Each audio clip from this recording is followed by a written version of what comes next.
এই যে ভারতীয় মোদি হাইড্রোলিক পাওয়ার গ্রিড সব ছাইড়া দিয়ে বাংলাদেশে পানি ঢুকায় বন্যার একটা একটা ডিজাস্টার তৈরি করছে আমাদের জন্য। এরপরে সে ওইখানে থামে নাই। সে কি করলো, বাইডেনরে ফোন কইরা বাংলাদেশের সংখ্যালঘুদের নিয়ে তার খুব চিন্তা। আহা কি ভালোবাসা। আসসালামু আলাইকুম, আশা করি আপনারা সবাই ভালো আছেন। বাংলাদেশে তো ইস্যুর শেষ নাই। প্রথমে শুরু হয়েছে জুডিশিয়াল কু, সেকেন্ড হয়েছে পুলিশ বিদ্রোহ করছে, পুলিশের উপর আপনার গোপালীরা অ্যাটাক করছিল।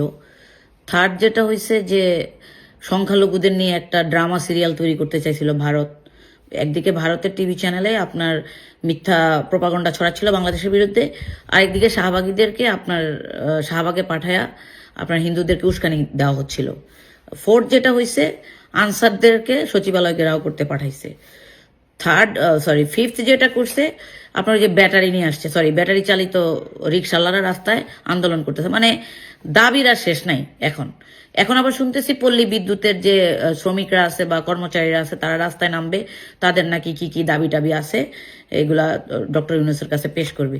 আরেকটা হচ্ছে আপনার এই যে ভারতীয় মোদি হাইড্রোলিক পাওয়ার গ্রিড সব ছাইড়া দিয়ে বাংলাদেশে পানি ঢুকায় বন্যার একটা একটা ডিজাস্টার তৈরি করছে আমাদের জন্য।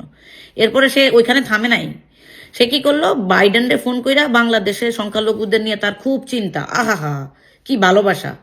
বাংলাদেশে শেখ হাসিনা 15 বছর এতগুলা মানুষ গুম করলো, খুন করলো, আয়না ঘরে মানুষে 7 বছর 8 বছর করে অন্ধকার চোখ বন্ধ করে রাখলো, মানে এগেনস্ট হিউম্যান রাইটস। ওর তখন আর মায়া লাগে নাই। ব্ল্যাক আউট করে এতগুলো মানুষ মারলো, ওর তখন মায়া লাগে নাই। এই আবার তার দেশের আইন শৃঙ্খলা বাহিনীরে বাংলাদেশে পাঠাইয়া দিচ্ছে শেখ হাসিনার সহযোগিতা করার জন্য। পুলিশ সাইজা আমাদের দেশে আমাদের ছেলেপেলেদেরকে খুন করছে 5 তারিখে, 19 তারিখে। এরপরে আবার এখন শুরু হয়েছে, ও আরো আছে তো ইস্যু। চুপ্পু আবার নাইস অ্যান্ড অ্যাট্রাকটিভ স্ট্যাটাস দিয়া মানে পাবলিকের দৃষ্টি অন্যদিকে নিয়ে যেতে চেষ্টা করছে। মানে ইস্যুরা শেষ নাই। তো এই ইস্যুগুলা হচ্ছে কেন, কোথা থেকে হচ্ছে? আমাদের দেশের মানুষ খুবই সচেতন, আমরাও সচেতন, আমরা অত বোকা না। বাংলাদেশে এখন পর্যন্ত ভারতীয় আগ্রাসন এবং খুনি হাসিনার লেসপেন্সাররা আমাদের দেশের আনাচে কানাচে বিচার বিভাগ, আপনার অফিস আদালত, প্রশাসন থেকে শুরু করে পুলিশ, প্রত্যেকটা জায়গায় কিন্তু এই ব্যাকটেরিয়া ভাইরাস ছড়ায় আছে কোভিডের মতো। ঠিক আছে, এদেরকে রিমুভ করতে হলে আমাদেরকে ধৈর্যের সাথে থাকতে হবে এবং ডক্টর ইউনূসের ইন্টেরিয়াম গভর্নমেন্টকে হেল্প করতে হবে। বাংলাদেশে একটা নির্বাচন কন্ডাক্ট করার জন্য তত্ত্বাবধায়ক সরকারকে, ইন্টেরিয়াম গভর্নমেন্টকে, বিপ্লবী সরকার যেটাকে আমরা বলি, তাদেরকে হেল্প করা হচ্ছে আমাদের নৈতিক দায়িত্ব এবং এটা হচ্ছে আমাদের কি বলে জাতীয় ইমানি দায়িত্ব। এখন এর মধ্যে যে নাটকটা হইতেছে আমি বলি, ফেসবুকে আমি একটা গ্রুপ দেখলাম, এস্টাবলিশ হয়েছে বাম্বু গ্রুপ। বাম্বু মানে বাম গ্রুপ। এরা কি করতেছে, কোনো জামাতের কোনো ভিডিও বা কোনো খবর দেখলে ওইখানে গিয়ে কমেন্টস করতেছে। জামাতের নেতা আমির এটা বলছে, জামাত এটা 1991 সালে জামাত গিয়া আওয়ামী লীগের সাথে স্বৈরাচারী করছে, ইত্যাদি ইত্যাদি কথা বলে জামাতের বিরুদ্ধে একটা নেগেটিভ ন্যারেটিভ তৈরি করতেছে। এই গ্রুপটাই আবার কি করতেছে, আয়নাঘর এবং হাওয়া ভবন নিয়ে একটা কম্বাইন নেগেটিভ ন্যারেটিভ তৈরি করতেছে হাওয়া ভবনকে ঘিরা। কিন্তু আমার কথা হচ্ছে যে আয়নাঘর আর হাওয়া ভবন কখনোই এক না। এই যে জেনজিরা এটা জানে, জেনজিদেরকে যারা জন্ম দিছে আমরা ওইগুলা জানি। হাওয়া ভবন একটা বিল্ডিং, একটা রাজনৈতিক দলের পলিটিক্যাল অ্যাক্টিভিটি ওখানে ছিল, নির্বাচনী অ্যাক্টিভিটি ছিল। কিছু খারাপ সন্ত্রাসী দুর্নীতিবাজ লোকজন সেই ভবনকে কন্ট্রোভার্সি করার জন্য ব্যবহৃত হয়েছে। তারা রয়ের এজেন্ট, ঠিক আছে, তারা ভারতীয় আগ্রাসনের শিকার করার জন্য বাংলাদেশে কাজ করছে। এখনো এরা আমাদের দলের আশেপাশে আছে, আমরা কিন্তু জানি এদের চরিত্র সম্পর্কে। সো তাদেরকে কন্ট্রোভার্সি করা আলাদা জিনিস, use it as a name. একটা হাওয়া ভবন ভিজিবল বিল্ডিং এর নিয়ে তো তোমরা যে কন্ট্রোভার্সি করতে চাও, পাবলিক কি এত বোকা? কই হাওয়া ভবন আর কই আয়নাঘর? Why you guys make the combined negative narrative for them? আয়নাঘর বাংলাদেশের ইতিহাসে কলঙ্কিত একটা অধ্যায় শেখ হাসিনার। এই শেখ হাসিনাকে বাংলাদেশে এস্টাবলিশ করার চেষ্টা যারা করতেছেন না, আপনারাই দেশদ্রোহী। এবং আপনাদেরকে আমরা খুব ভালোভাবে অবজার্ভ করতেছি। বাম্বুরা একবার 1971 সালে যুদ্ধের পরে একবার যায় আওয়ামী লীগের সাথে, একবার যায় বিএনপির সাথে। এরা হচ্ছে সুবিধাভোগী। যখনই যেই দল ক্ষমতা যাওয়ার একটা পসিবিলিটি থাকে, এরা আস্তে করে ওই দলের সাথে মিশা বা দেশের পতাকা হাঁকায়া নিজেদের স্বার্থ উদ্ধার করে। তোমাদের বাম্বুদেরকে মানুষ এখন চিনা ফেলছে ভাই। তোমরা যে ইসলামের শত্রু, তোমরা যে জাতীয়তাবাদের শত্রু, তোমরা যে বাংলাদেশের কৃষ্টি কালচার সংস্কৃতির বিরোধী, তোমরা যে একটা ভুয়া গণতন্ত্র এস্টাবলিশ করার চেষ্টা করো বাংলাদেশে, এই যে সমাজতন্ত্রের নামে বা কি কি হাবিজাবির নামে, দিস ইজ ইউজলেস। পাবলিক এগুলো আর নিবে না। এদেশের মানুষ এখন অনেক দেশপ্রেমিক।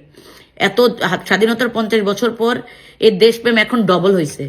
মানুষের ভিতরে এখন চেতনা, স্বাধীনতা, গণতন্ত্র, ভোটাধিকার, বাকশাল, শেখ হাসিনা, তারপরে জয় বাংলা, এগুলা সম্পর্কে 100% পজিটিভ এবং একটা ইনফরমেশনাল ন্যারেটিভ তাদের ভিতরে আছে। তারা এগুলা জানে। তোমরা এখানে বাম্বুরা আইসা ওই ফেসবুকের মধ্যে কন্ট্রোভার্সি করার চেষ্টা করতেছো, আমরা এগুলা বুঝি না। Don't think like that. আরেকটা জিনিস হয়েছে, ছাত্রদেরকে, ছাত্র সংগঠনগুলা, ধরেন ছাত্র দল, ছাত্র শিবির, ছাত্র ইউনিয়ন, আরেকটা হচ্ছে বৈষম্য বিরোধী ছাত্রদের যে একটা গ্রুপ, ওদের বৈষম্য বিরোধী ছাত্র আন্দোলনের গ্রুপের নাম কি আমি জানি না। এটা আমাদের আসলে জানতে হবে, তারা আসলে কোন কোন নামে ছাত্র সংগঠন হিসেবে রাস্তায় নামতেছে, তারা তারা কিভাবে ক্যাম্পাসে অবস্থান করে, তাদের ছাত্রত্ব আছে কিনা, এগুলো আমাদের কিন্তু জানার বিষয়। কিন্তু তাদের ভিতরে আমরা যেটা ইউনাইটেড একটা প্ল্যাটফর্ম তৈরি না করে আমরা কি করতেছি, একজন আরেকজনের সাথে লাগায় দেওয়ার চেষ্টা করতেছি ফেসবুকে ঢুকা।